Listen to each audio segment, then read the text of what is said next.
Welcome to our pre-race coverage of NASCAR's biggest event, the Daytona 500, the 64th running of this race, and to kick off the 74th annual season of the NASCAR Cup Series, 50th in the modern era. Good morning, Joe Samaniego here, along with Kobe Lambeth from the Podium finish. Joshua Burch, who's also going to be doing pit road reporting for Ultimate Sports Radio Network. A big hello to our USRN radio listeners. Ben Schneider from Grid Encore, and of course, a link to his channel in the video description. And Adam Lemerise, our supercar expert. And a big thank you to our Patreon subscribers, Calm the Show, Mark and Robin, for keeping us on the air. And Amber Zachary bought us coffee last Thursday on our Duels pre-race show. Thank you so much. We encourage everyone to check the links below to invest in the Grid Network, keep us on the air for all of 2022. And Amber, in fact, I believe, bought the coffee for Adam specifically. So if you want to buy coffee for any one of us on the air, we most definitely appreciate it. And we got a thrilling race ahead, coming off a successful Busch Light clash. Kobe, you've been following the Daytona 500 for quite some time. Has the energy from the Busch Light clash added more in anticipation to this year's Daytona 500?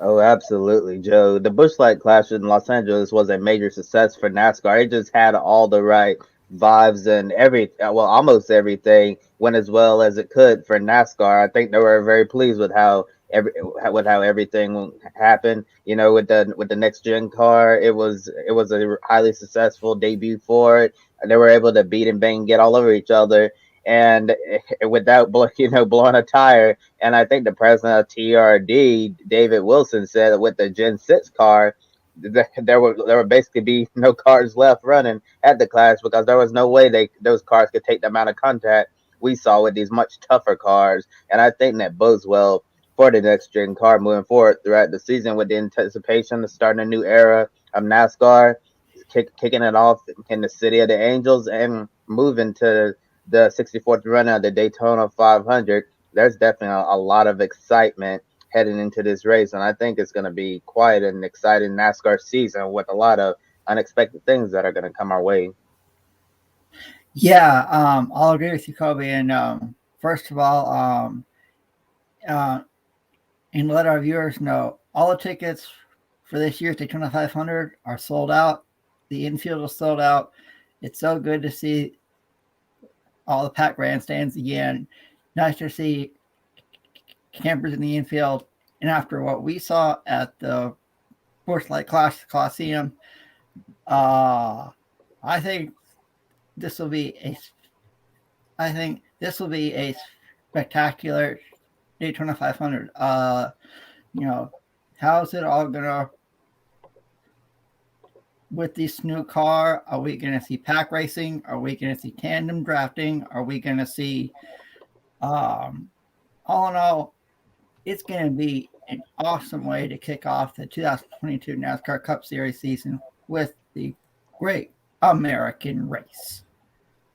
The Great American Race, and I see one of our regulars, Amber, in the chat room, Daytona Day. A big hello to Amber as well.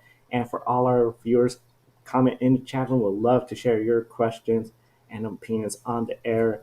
And of course, Matt White, normally he's with us today, but of course he's getting ready over at the Ultimate Sports Radio Network, USRN, for their program. Where Joshua, I know you're going to be there after today's program right here.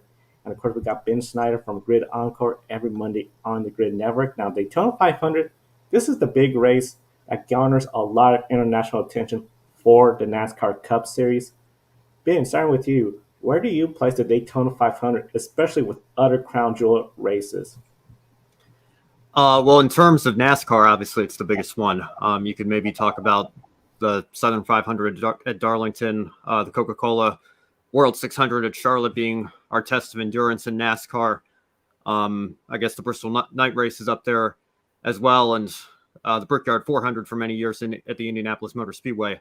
But NASCAR's crown jewel, their biggest race, is obviously the Daytona 500. It's the one that garners the most international attention for sure. And the race that I think if you ask any driver in the field is certainly the one that they want to win above all else. In terms of international competition, I don't think it's quite as big as the Indianapolis 500, Grand Prix of Monaco, 24 Hours of Le Mans. So I kind of take issue with Fox advertising this as the biggest day in motorsports, the biggest day in NASCAR for sure. But motorsports worldwide, I think there are some races that would probably surpass it. People know that I'm not a huge fan of super speedway racing, largely because of what we saw last night in the Xfinity race, and thank goodness Mike Schneider and everybody involved in that wreck was okay. But in terms of the prestige, this is certainly the top level for NASCAR, and certainly the one that everybody wants to win more than anything else. It may not have the attraction of Monaco and Le Mans and the Indy 500 over here in the UK, but it certainly is a fantastic race to watch. And from our point of view of the European motorsport fans as well, this race always kicks off the motorsport season for us. It's the first one back, the first major sport back, way before MotoGP. IndyCar's next week as well, but NASCAR comes first, and that is why everybody tunes in. Even in the UK, motorsport fans, the real die-hard ones, always say, "You watching Daytona this weekend as well?" And I can't wait to call it later on as well. It's the first time, and I'm looking forward to it. I've watched it for so many years as well, and I'm looking forward to being behind the mic for it. From a European's point of view, there's nothing like a Daytona 500. It is the biggest event for NASCAR, and certainly it's the biggest event, the first of, 3 we have in America. It's fantastic. And hello to Josh Bay as well, and to everybody watching as well. I can't wait. I'm buzzing. Let's go for Daytona. Yeah, Josh buzzing from the UK, and something else buzzing from Daytona International Speedway. Got some breaking news. Hendrick Motorsports just announced they've signed Chase Elliott to a 5-year contract extension. So Chase Elliott's going to be with Hendrick Motorsports through the 2027 season. So Rick Hendrick has his one of his big cornerstones right there, signed for the foreseeable future, and don't expect Chase Elliott to go anywhere anytime soon. That makes total sense. I feel it would be a big shift if for some reason he was to leave. Very smart on Hendrick, and Joshua plays saying Joshua looking smart, all dressed up. I got my sports car on as well, so definitely a big day in motorsports.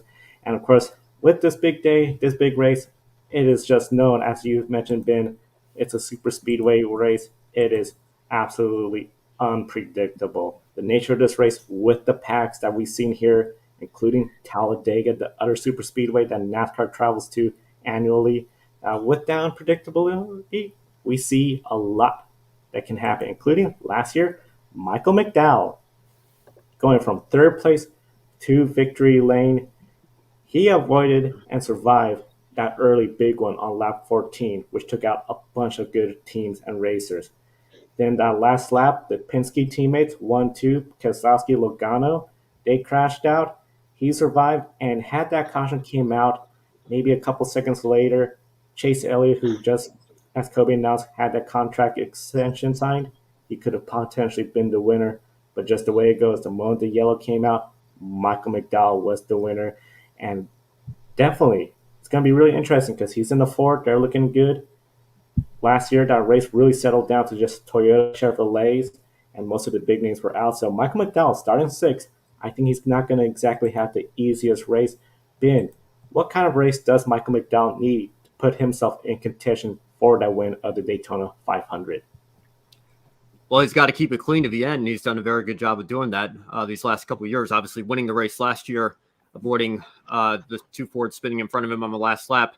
And Thursday night in the duels as well, he was right up there and maybe would have had a shot to win his duel race had the caution not been thrown there at the very end for ironically, Joey Logano going around again. So, I think Michael McDowell is obviously somebody who drives for a smaller team, Front Row Motorsports.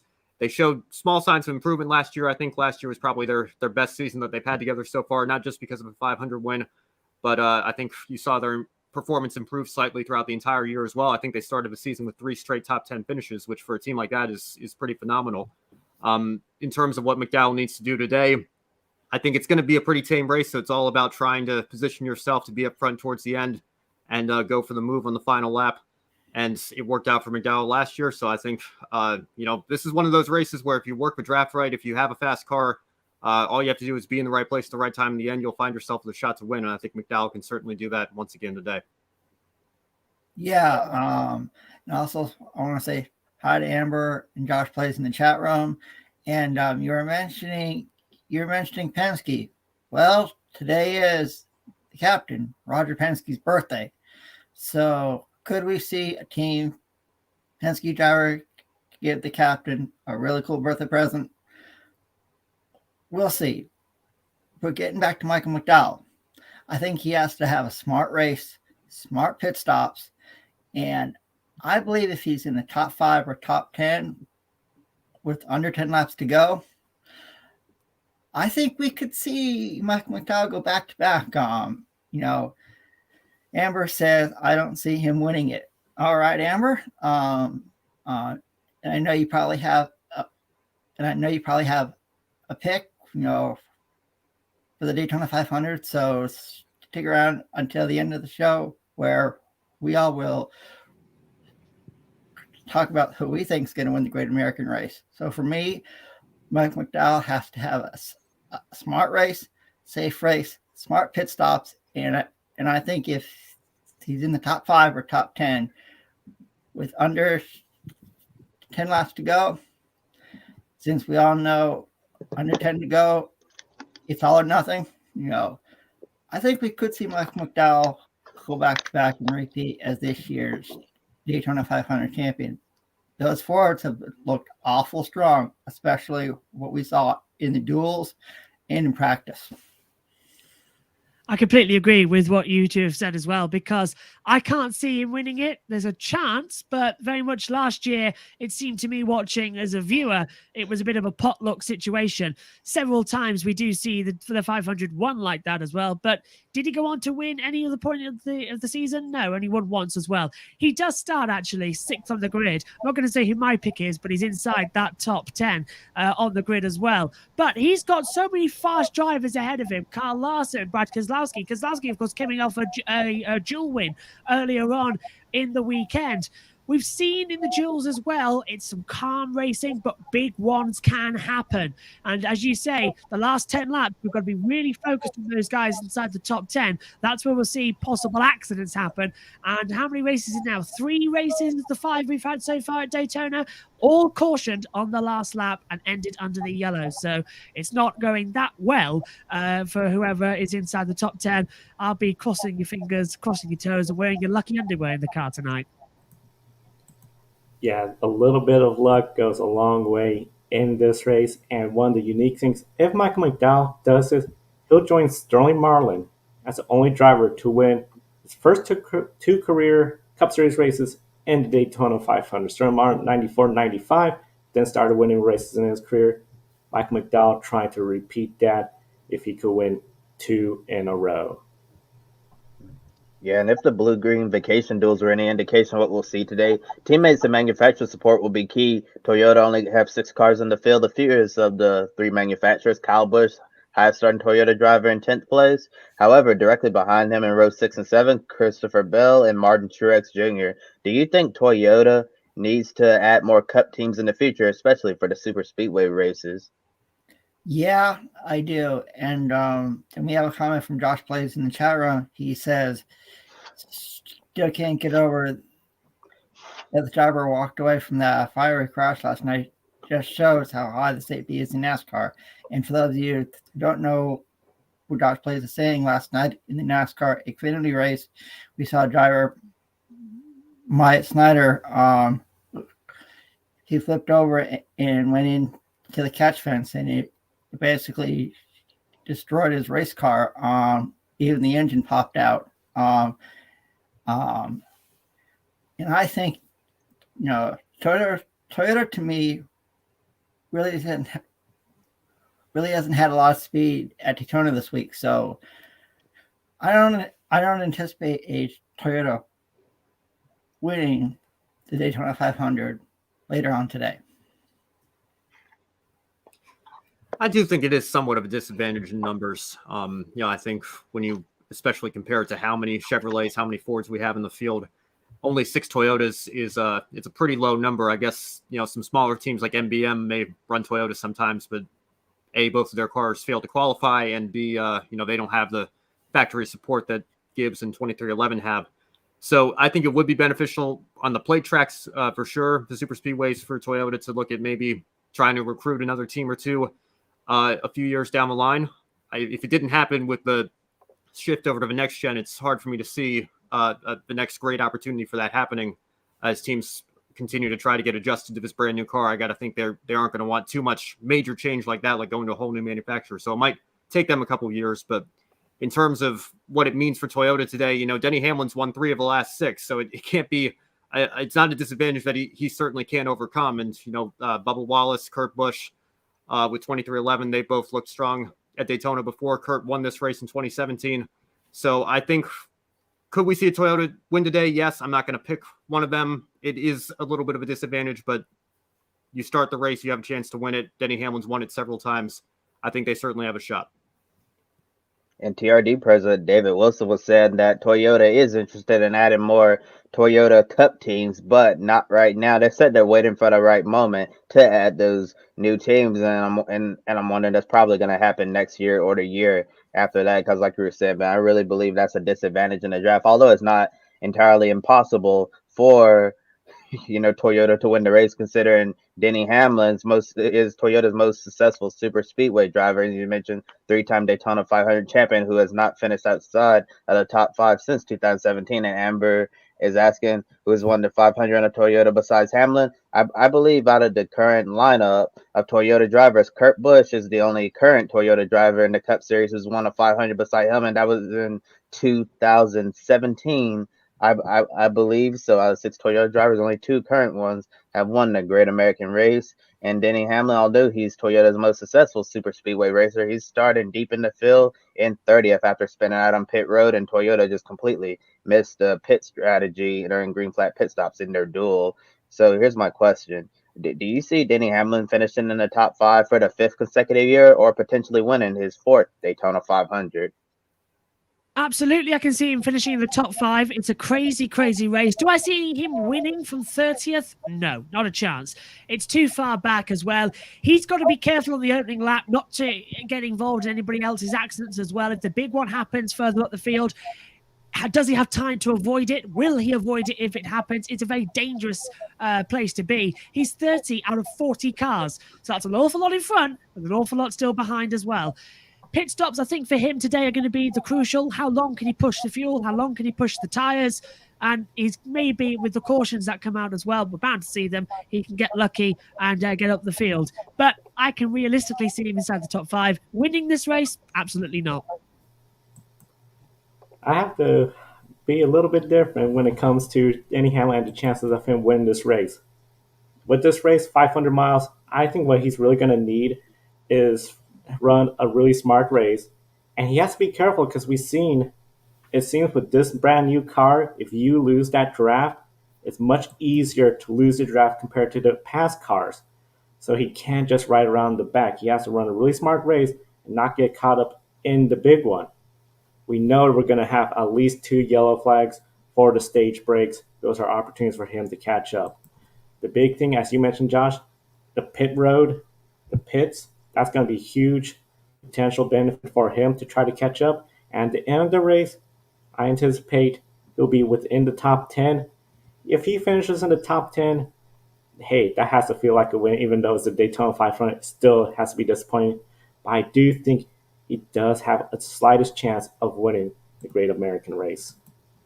And Josh, you were saying that you don't think Denny has a shot at winning because 30 of us too far back. I actually think because this is a super speedway race and the draft is so key, this is so unique because at places like Daytona and Talladega, it doesn't matter where you start because it's so chaotic. You could literally start 40th and dead last, and by lap 2 or 3, you could be running inside the top 15 or even the top 10. This is really crazy how the draft works. So I don't think it necessarily matters where Denny Hamlin starts. I think since he's starting 30th, he could very well be 15th by lap 5 with how the draft goes. But I also agree that I don't see him winning his 4th Daytona 500 this year. But maybe a good finish is going to be in the cards. But who knows? We could see a big wreck take out a lot of the Fords, some of the Chevrolets, and Toyota could be in the right place at the right time to take this one. While Toyota may have the fewest number of teams, Ford was the fastest Thursday, working together. It looked like the manufacturer to beat, but some felt some frustration. One of the drivers unhappy, Kevin Harvick.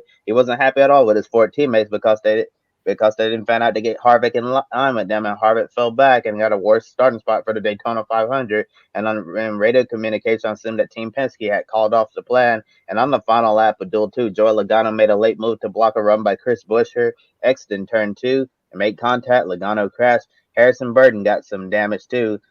Logano said it was a dumb move, and he did the courteous thing of helping his team prepare the backup car. Will Ford try to organize again today and control the show? And are there any lessons that they should have learned from last year's last lap when the two Penske's, Keselowski and Logano, took each other out and McDowell went through to steal the win? Well, the lesson to learn from last year's last lap, if you're Penske, is probably the golden rule of motorsport. Don't wreck your teammate, or at least don't put your teammate in a position where you're likely to take each other out. Obviously, super speedway racing is very chaotic, and sometimes you can get taken out in something not of your own doing. But when you have all Fords up front, all Fords working together in the draft, and the manufacturers trying to, like the president and leaders over at Ford, all they care about is that one of their cars wins. They don't care if it's a Penske or a RFK or Stewart Haas or whoever it is. They just want to see one of them front row, even doing it last year, pull into victory lane and lift the Harley J. Earl trophy at the end of the day. So I think you're definitely going to see the Fords work together, as you are all the manufacturers.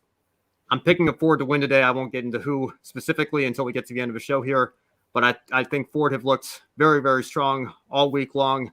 Obviously, we know Hendrick and the Chevys have the single car speed, but I think once the manufacturers start working together, the Fords are definitely going to be the team to beat. They just have to make sure that they all get to the finish line in one piece, which they didn't do last year. And unfortunately, on Thursday for Joey Logano, didn't do Thursday night duels either. First race of a brand new generation of cars as well. We've seen in the practice sessions and in the duels as well, the Chevrolets were all working together. They all came into the pit lane at the same time as well. Definitely think the Fords are going to try and have to sort of run together, just have some mutual respect, different teams, but same engine manufacturer, all going for the same thing of winning the Daytona 500. We saw exactly when it can go wrong. As you said, Kobe, in the duels, and as you said, Ben, too, golden teammate rule of don't wreck each other happened last year with the two Penske's. I've got a feeling a Ford's going to win today. I won't say the same as with Ben, actually, but Fords are just looking beautiful. They've mastered the new regulations, and I think they're going to look very, very fast out there today. And Ford will win. Amber agrees.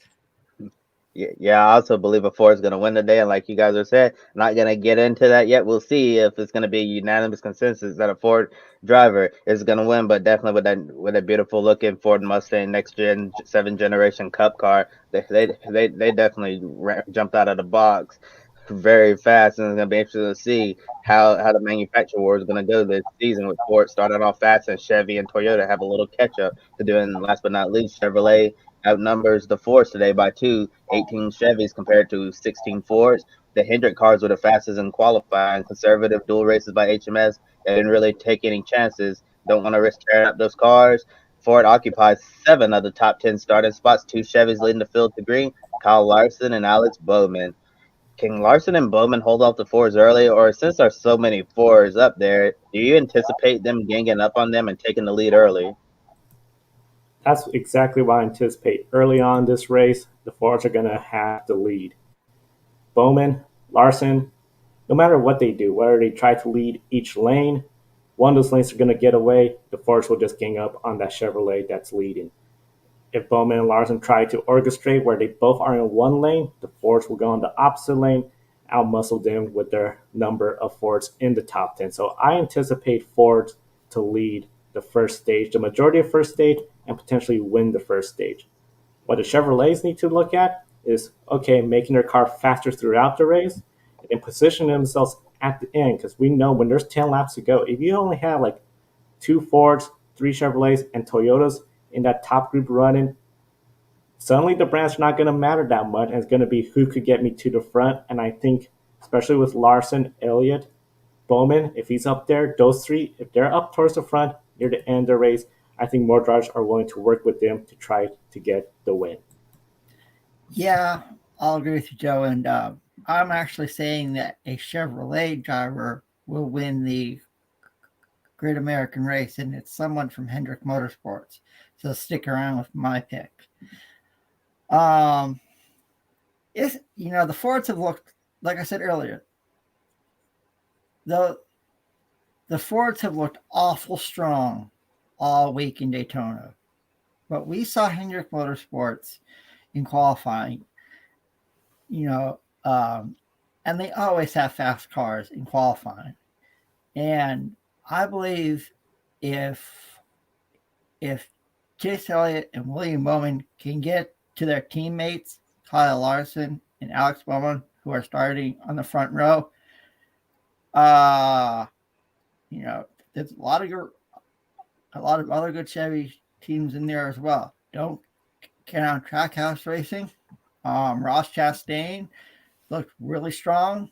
But I think even though I'm saying a Chevy driver will win the Daytona 500 today, those Fords will look awful strong all week, and it's going to take a miracle to beat them. And I think it can be done. I don't think it'll necessarily take a miracle at them, but maybe some luck and maybe missing the big one. Then they have a shot to take down the Fords. But I do think early on it's gonna be tough for those 200 drivers at the front having to play defense, block each lane, try to stay up front. But with all those Fords starting up there, I expect them to work together and maybe shuffle Bowman and Larson out of line early. And I agree with Joe. I think we could potentially see Ford win stage 1, maybe stage 2 as well, and then after stage 2, maybe we'll see all heck break loose, and we'll start to, and then some, because in these super speedway races, we typically see different strategies. Like some drivers will go all out, try to race as hard as they can, while others anticipate the big one and they want to hang back, and then that's when we see chaos happen when they try to move towards the front because you want to make sure you're able to get there in time. So I'm anticipating the time to move towards the front, and maybe like lap 160 out of 200, 40 laps to go, start moving, because you wait too late, you're not going to get there. Yeah, it doesn't look like you want to wait exactly to that last lap. You got to make a move a little bit earlier compared to just waiting on the last lap. And of course, that last lap shouldn't be too much of a delay because the weather for the 500 is sunny, 70 degrees temperature range, and the best news, very slim chance of rain compared to past years. Now, in the duels, one of the things that we did see, we saw single file racing on the outside lane, especially in that second duel where the top lane, they got in single file. That is the fastest way around this racetrack, but it uses up the most fuel. So if you're trying to save fuel, you're not going to make it in that top lane because everyone just full throttle, hugging the outside wall. And Thursday, that racetrack was much more cooler compared to where we're looking at 70 degrees. Kobe, do you think the race today will be dominated by single file runs? Well, Joe, I do think that. I said, I do think that the race, for the most part, we're going to see them being conservative. I won't necessarily say the entire race is going to be all single file running, but during the early stages, I expect to hit, maybe when we get close to the end of stage 1 and stage 2, going for those stage points, we might see them double up. But getting towards the end of the race, I don't expect them to be single file at all. I think by then they're going to be able to learn enough where they're going to be able to make a move at the end, in the final 5 laps. Expect it to be 2 wide, try to make it 3 wide on the outside. Very hard to go 4 wide at Daytona, but it's been done before. But I think for the most part, the drivers are going to take it easy, and we're going to see quite a bit of single file running today, but I wouldn't expect it to be that way all 500 miles. When you factor in the parts shortage for the next gen cars, the fact that a lot of these teams don't have a lot of spare cars right now, or maybe only have one spare car, if any, and then you factor in what happened at the end of the Xfinity race last night, I think some people are maybe still a little bit shaken by that. I'm expecting a very tame race today. I wouldn't go so far as to say you're going to see a single file train for the entire race, but I think the majority of it will be like that. I think we'll see drivers try to plan moves coming down to the closing laps. I know we were talking a little bit before we even came on air. I'm anticipating a relatively clean race. I don't think we'll get a red flag today. I'd be surprised. The weather looks good, first off, and I think it's going to be relatively clean compared to what we've seen in years past. I do think there's a chance for something to happen on the final lap. There usually is, just because it's the last chance to make your move. But I have a feeling that it's going to be a relatively tame race, and you're probably going to see a single file procession for the majority of it. single file procession, especially when you know you have the stage cautions, fuel mileage. As long as you make it to the end, that will help you get there.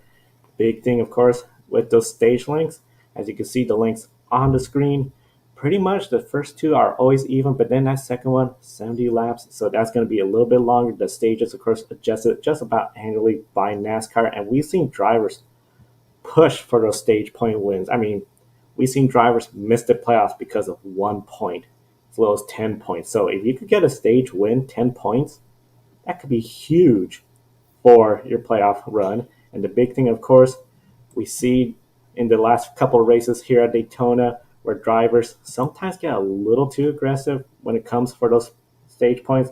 And of course, last year, as we mentioned, the teammates that took out each other on the last lap, Logano, Keselowski, that's how Ford almost lost this race when Chase Elliott came around, but that caution had already come out. And of course, the big one. If you're all single file, that may not happen unless somebody like blows a tire, hits a wall, and then a chain reaction. But Adam, starting with you, do you believe this year the chances of the big one occurring is more or less with this new car? I think we will see a big one. I think it'll happen with under 20 laps to go. Why? Because it's the last part of the race. No holding back. Drivers are going to do everything and anything to get to the lead and win the Daytona 500. It always happens. It never fails, unless we have a single car run all day long, which I don't anticipate either. I believe the last 20 laps we will see the big one, since everybody will be gunning to win the great American race and claim the Harley J. Earl Trophy, which goes to the winner. I agree with you, Adam. I think we are going to see a big one in the last 20 laps, but I also think we're going to see one earlier in the race. Specifically, I think after we go back to green flag for stage 2. So the start of that one, they're all going to be bunched back up together again. It could be for only the second time of the night, because if we have a caution-free for 65 laps, everyone's going to be on new tires, new fuel, and that is going to be interesting. We've seen Pack Racing here at Daytona just switch like a click of the finger. So I think we're going to see a big one at the beginning of stage 2. That'll bring out a red flag. And I think you're right. Inside the last 20 laps, we'll see another one. Mainly, I think, with the top 10 cars. And someone will get hit round and then we'll have another delay and then a final sprint to the end. Why not? Motorsport seems to love sprint races at the moment. Maybe Daytona's no different. It worked well at the Clash at the Coliseum, and it worked well in the Duels. We'll see. Maybe this is going to be a race of 5 halves rather than the traditional 3.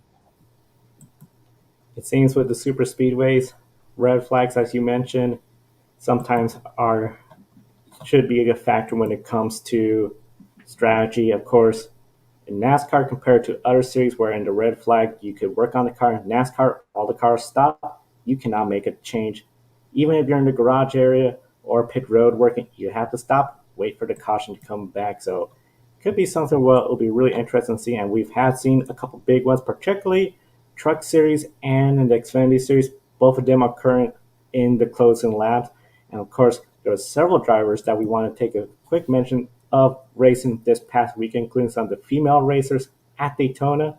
Big one, of course, Michaela Alkalinski, winner of the Extreme E Desert X Prix. And then, of course, along with them, we do want to give a big shout out for Jamie Little and Katie Osborne. They were part of the ARCA coverage. One of the big things, we don't see a lot of women in the broadcast with Jamie Little fulfilling that role. And then some of the African-American racers are racing this weekend, including Antoine Brown, who is racing today in the NHRA. He qualified 6th in Top Fuel. And then some of the Racing Pride ambassadors from the LGBT community. Devin Rouse was planning to run in Daytona and Phoenix, but unfortunately plans sponsorship did not work out. So we hope to see him back at the track again. Yeah, definitely hope Devin gets to get something figured out for the future. I know he ran the Truck Series race last year at Knoxville Raceway on the dirt. They had high hopes to run some ARCA races this year, but unfortunately, This is the business side of the sport, and sometimes you think one thing, but the other thing ends up happening, and deals fall through all the time. So definitely wishing Devin the best there. And at the super speedways, there's a saying. I know Larry Mack has said this: if your car's engine will start, you can go out there and win this race. There's always the looming threat of the big one to shake things up, but we do have a handful of favorites every year. We mentioned Denny Hamlin, only 6 past winners in this year's field. Michael McDowell last year, that chaotic final lap. Then Denny won in 2016, 2019, and 2020. Austin Dillon, 2018, after hooking Eric Almirola on the final lap.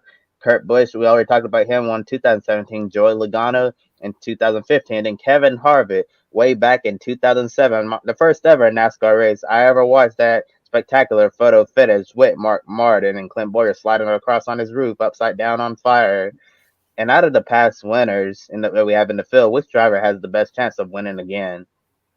That's a hard question to answer, Kobe. But if I had to choose among all those, wow, I'm gonna say Joey Logano. Like I mentioned earlier, it's Roger Penske's birthday. It's Roger Penske's birthday today. Even though Joey Logano is in a backup car after what happened in the duels, he's always strong, always fast, always up there, when it comes to the end. So I'm going to say sliced bread himself, Joey Logano from Connecticut, could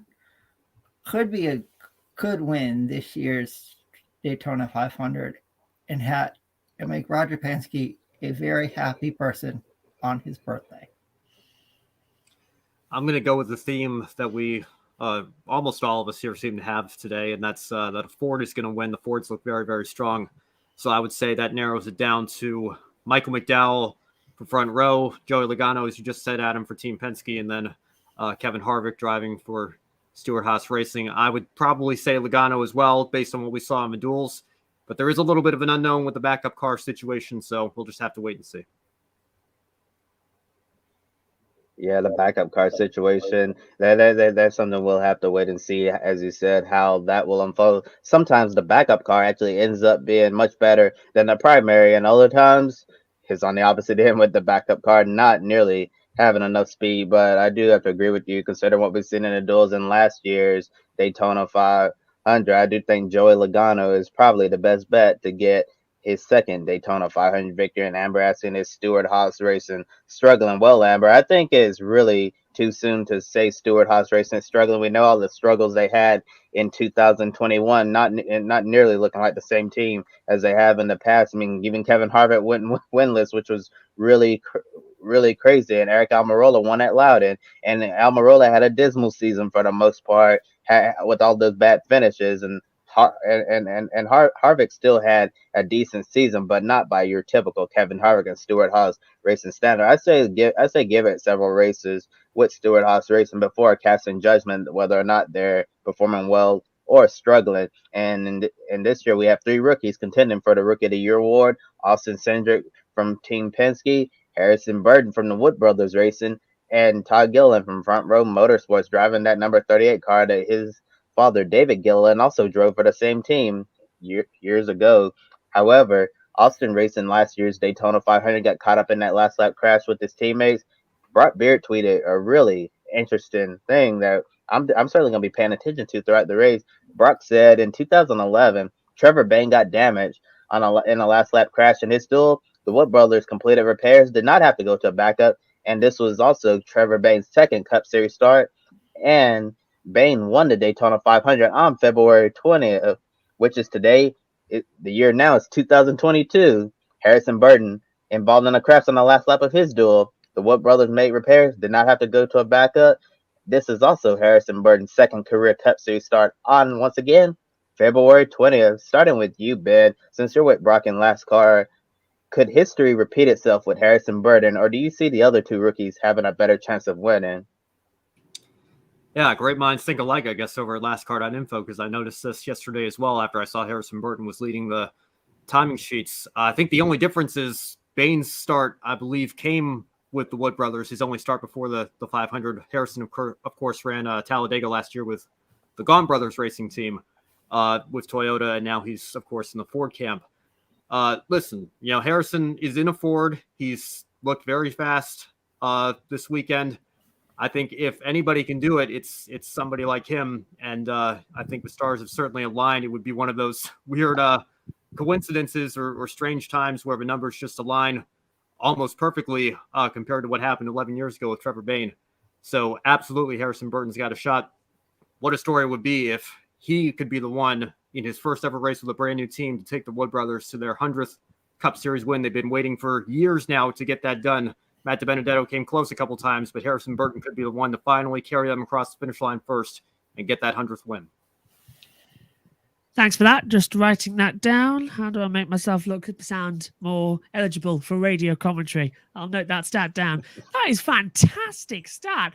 That is the kind of perfect racing god alignment I've ever seen. You can't argue with it. I'm going to keep keeping my eye on him during the race as well. Definitely, history could repeat itself. I've seen stranger things happen.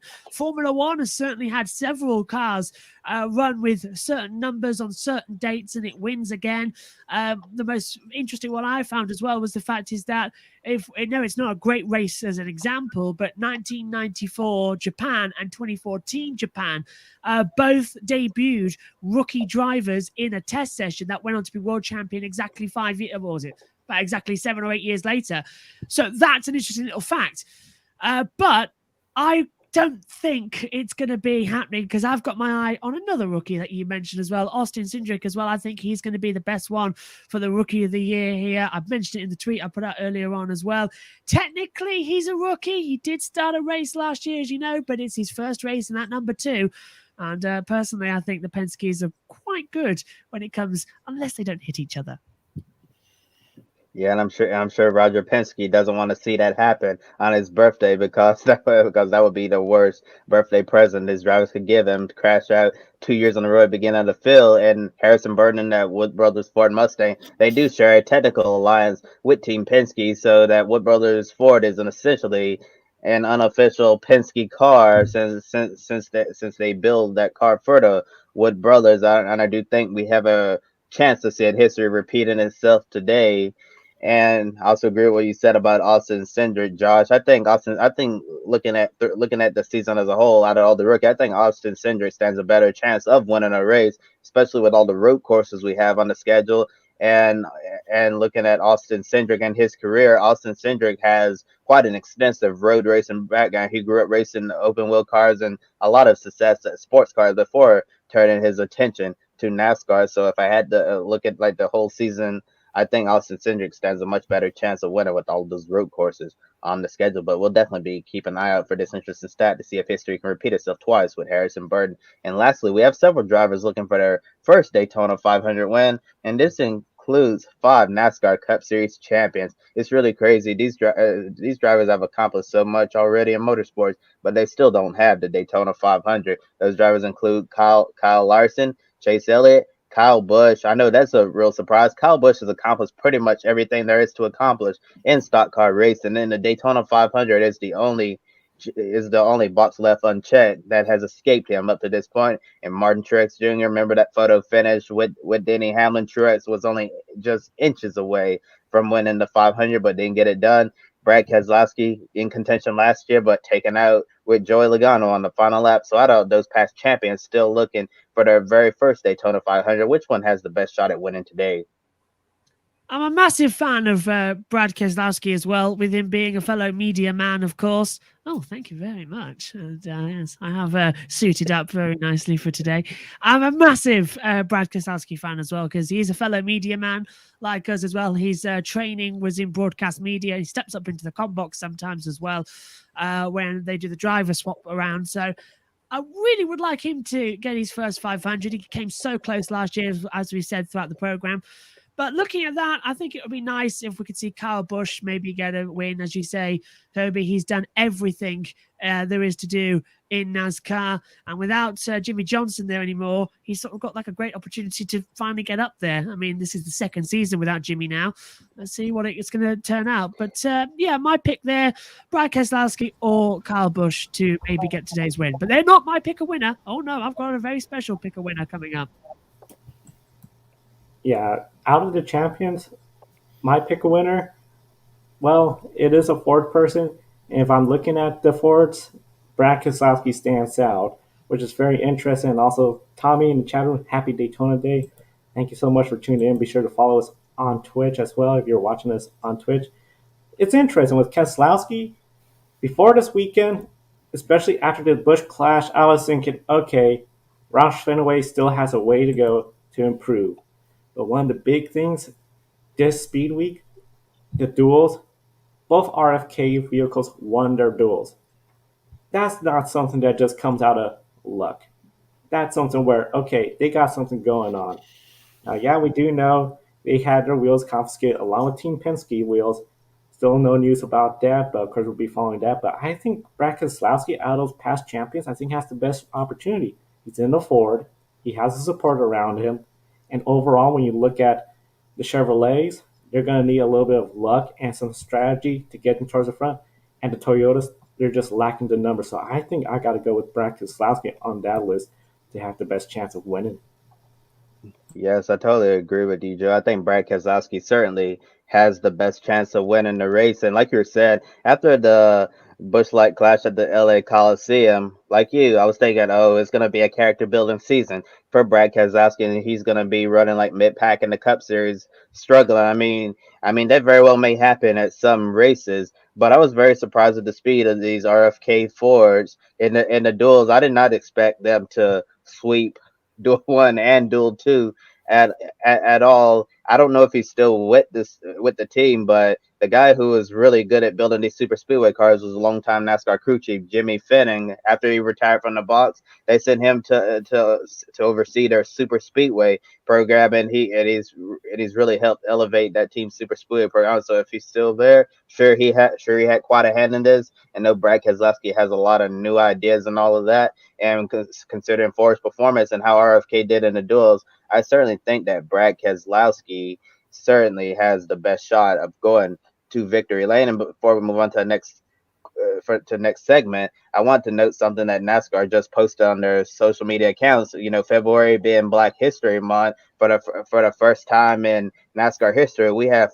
four Black NASCAR Cup Series team owners competing in the Daytona 500, starting with Michael Jordan, the NBA legend, owned two cars, 2311 Racing, Kurt Busch and Bubba Wallace. Brad Daugherty got one entry in the field at number 47 Chevrolet.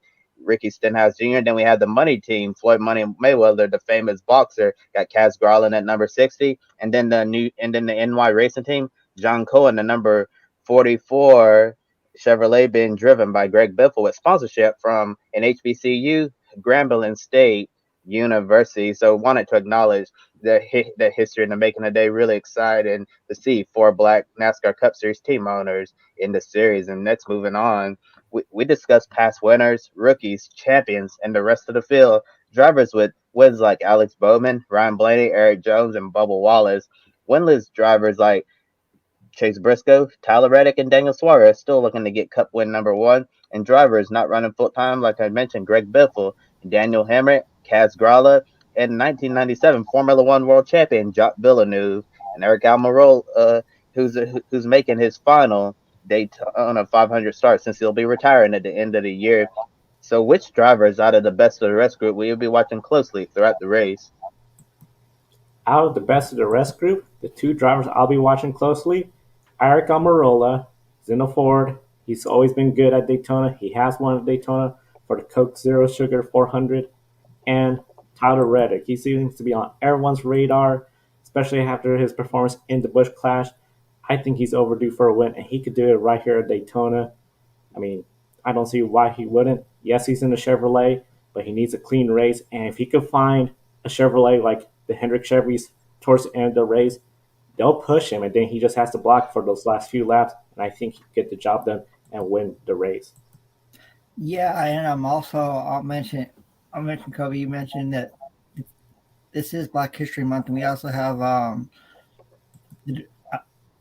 we also have um, a black man. I forget what his name is, but he's the first black man to be the race director at the Daytona 500. So pretty cool, with everything. Yeah. Jusan Hamilton is the first black man to be the race director for the Daytona 500. That's a pretty cool accomplishment.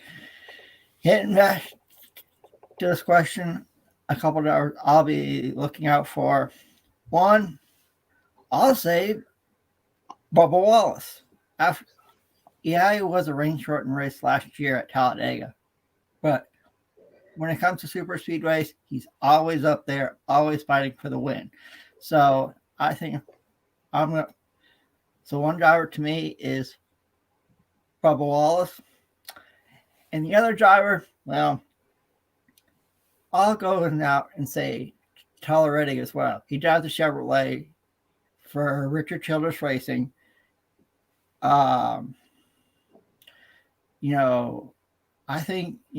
I think he will win in the NASCAR Cup Series this year. And Richard Childress Racing has always had success in the Daytona 500. We think back, even though the late great Dale Earnhardt Sr. only won one Daytona 500, Austin Dillon won this race with RCR a few years ago. So the two drivers all from the best of the rest, Bubba Wallace and Tyler Reddick.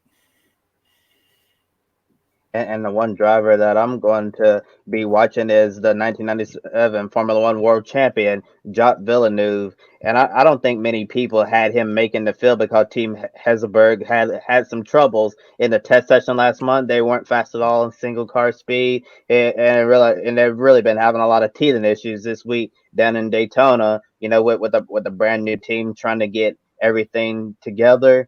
And a lot of people just thought, that would be one of the easiest check marks. They'd be out of the Daytona 500. But Jacques Villeneuve surprised everyone on Wednesday night. Went out there and laid down the second best lap time among the non-charter teams, which is really remarkable to see. And I'm sure Jacques Villeneuve was really happy he laid down that time because he had a very, very unfortunate dual race. And if it wasn't for that time, it would certainly be out of the Daytona 500 because that team just had everything that could possibly go wrong in their dual race. So I have a follow-up question for you, Josh.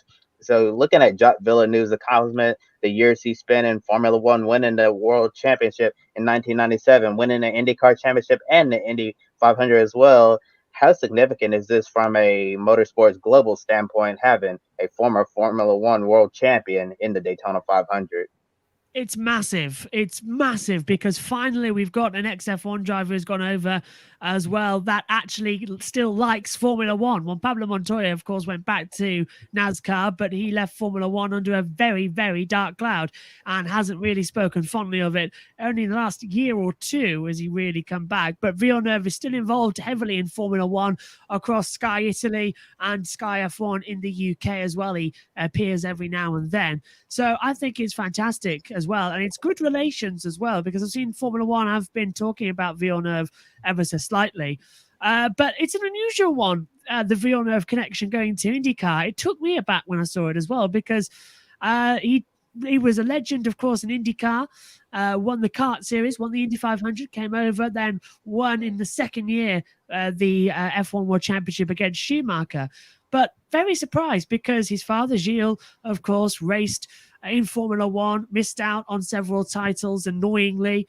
But I didn't expect Jacques Villeneuve to end up in NASCAR again. That's brilliant. But still, for a personal point of view, I think this will be the last race he ever runs. I think he wants to go out on a little bit of a high, and he's too old now to race in IndyCar with all these quick young guys we've got coming up this season. he does Le Mans here and there, but it's not really a big one to go out on. Daytona 500, right next to Canada, very popular. All the drivers love him and respect him in America as well. This will be a great one to go out. So don't count your chickens. That at the end of the race will say, that's it, I'm done. This was my last ever race. I'm going back and put my feet up. I think he's earned it. Yeah, it's really cool to see Doc Villeneuve, after everything he's accomplished in the world of motorsports, competing in the Great American Race, the Daytona 500. And now it's time for everybody's favorite segment, Pick a Winner. My colleague on Wednesday nights and Grid tonight, Kobe Lambeth, is on top with 2, and then we have a log jam right behind him. I know a lot of we've had people, on Thursday, starting on Thursdays, to give their picks for Pick a Winner. Amber says she's gone with Eric Almirola. I believe Zachary Wall had chimed in, and I believe he's picking Denny Hamlin. A lot of colleagues at USRN have chimed in. I believe a lot of people are picking a Ford driver to win. So it's time that we make our picks for the Great American Race and see who takes home the Harley J. Earl Trophy. Starting with you, Josh, at the end of 500 miles, 200 laps, who takes home the checkered flag in the Daytona 500?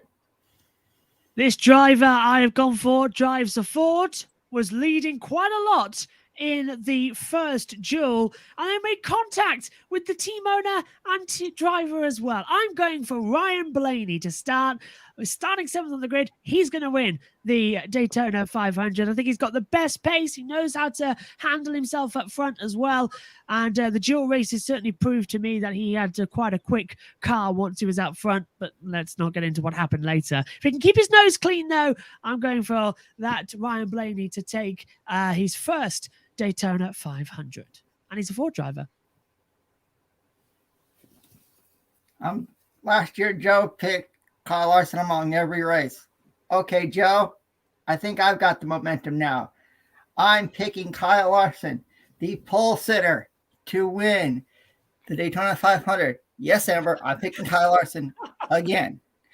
I said I was taking a Chevy driver, so I'm going against all my colleagues, who I'm assuming are picking a Ford driver to win. So I guess I'll send it up to the Pacific Northwest and see if Joe agrees with me on Kyle Larson winning this year's Daytona 500. No, it's not. I see the Fords are just Stop looking too strong. Stop the press. What's going on here? Yes, especially for new viewers, pretty much most of the NASCAR season last year, I picked Kyle Larson every week. Led Pick a Winner until the NASCAR season ended. Then I lost because there was no more Kyle Larson. So, surprise to everyone, I'm not going with Kyle Larson. I am going with a Ford driver. I am going with Brad Keselowski. He surprised me. If you had asked me last Sunday before we got here, he would not have been on the top of my list. He knows how to win the restrictor plates. That number 6 team is looking really good. RFK, Penske, the Wood brothers, you got the strengths and numbers there. If he can run a clean race, he's going to be up front, and I think he's going to get the win. And I see Humperdinck has gone with Joey Logano for his Pick a Winner. I think Brad is up there with Tony Stewart, maybe as one of the greatest super speedway racers who hasn't won the Daytona 500. Of course, Tony's retired now. Brad still has several chances to get it done. But like I mentioned earlier in the show, I love when numbers and stats and things just align in the most unlikely and most perfect of ways. This Wood Brothers story is too perfect for me for it not to happen. I think today Harrison Burton becomes the first Cup Series winner born in the 2000s. What a story that would be. And gets the Wood Brothers their 100th win 11 years to the day after Trevor Bayne won the 500 for them in 2011.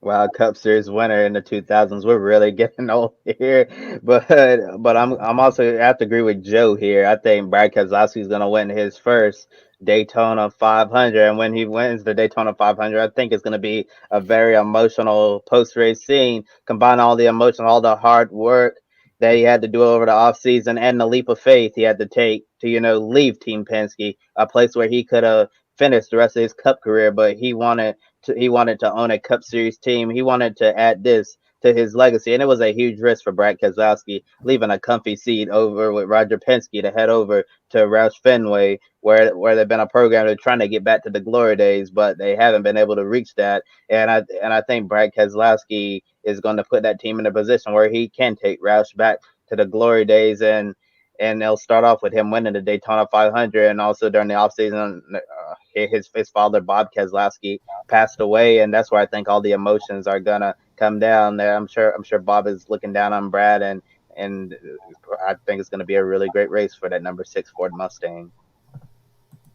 This been a great race. Some of the other pick winner picks we see there's Blaney from Josh Plays, and he says, "Why do me and Josh always pick the same person to pick a winner first?" Bit suspicious of Joshua, so definitely. I put that tweet out this morning. Yes, you did. Yes, So you did. I don't know what the timings is there, but I did it over the research I've been doing for the radio call. So just great minds think alike. Two pit reporters thinking the same thing. What a surprise. Let me just add one more thing, Josh. I know we talked about this before we came on air, and somebody in the comment mentioned your suit.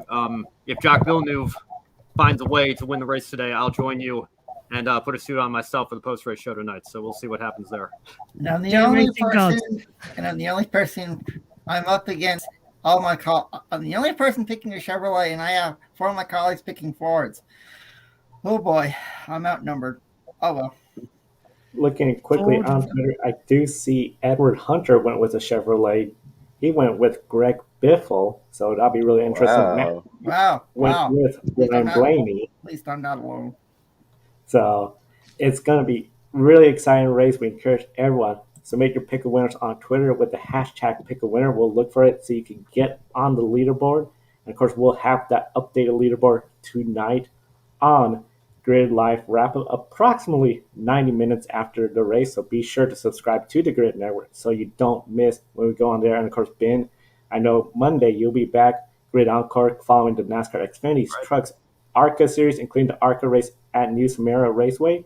We want to thank everyone, especially our Patreon supporters, Colin, Michelle, Mark, Robin. Thank you for being such a long time supporter of the Grid Network, starting our 3rd season of the Grid Network covering races. And of course, Amber, Zach for buying coffee last weekend for us. I encourage everyone, visit the links below. You could see how you could continue to support the Grid Network, keep us growing and improving on the air each and every week. And then I know, speaking about being on the air, especially for our new viewers, Wednesday, Adam and Kobe will be on the air for Grid Tonight, following all the latest motorsports news, and especially when it comes to all the motorsports. One of the big things we follow is the news on Twitter, including some of the stocks of interest for motorsports. And we encourage everyone to visit our sponsor, public.com. You get $5 in stock if you use the referral code GridNet. And of course, on Twitter, we're at Grid Ranking. And we want to give a shout out to Grid_History on Twitter as well. You can follow all of our social media platforms.